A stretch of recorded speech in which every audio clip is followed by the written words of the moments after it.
نبی پاک صلی اللہ علیہ وسلم نے ارشاد فرمایا سونا مسلمان وہ ہے کہ جس کام سے اس کا مطلب نہیں اس کام کو چھوڑ دے۔ اور نبی کریم صلی اللہ علیہ وسلم نے فرمایا قیامت کے دن زیادہ گناہ ان لوگوں کے ہوں گے جو زیادہ فضول باتیں کرتے تھے، ان کے گناہ زیادہ ہوں گے۔ فضولیات سے بچیں، اپنے اوقات کار زندگی میں مرتب کریں۔ ہم پتہ کیا کہتے ہیں، 1 منٹ میں آیا، تو 1 منٹ ٹھہر، میں یہ محاورہ ہے ہمارا، 1 منٹ دے ذرا مجھے۔ تو میں اکثر دوستوں سے کہتا ہوں کہ جو 1 منٹ ہے نا، اسے کیوں ضائع کرتے ہو؟ کیوں کہتے ہو 1 منٹ ٹھہر؟ کیوں ٹھہرے بھائی؟ آپ کو پتہ ہے منٹ میں کیا ہوتا ہے؟ 1 منٹ میں 6 دفعہ سورۃ اخلاص پڑھی جا سکتی ہے اور 2 قرآن پاک پڑھنے کا ثواب ہے۔ 1 منٹ کے اندر 26 مرتبہ کہا جا سکتا ہے سبحان اللہ و بحمدہ سبحان اللہ العظیم۔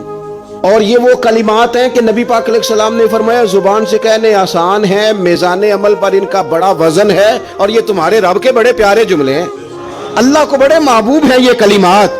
آپ دیکھیں سبحان اللہ، الحمدللہ، اللہ اکبر، یہ کتنی دفعہ پڑھا جا سکتا ہے؟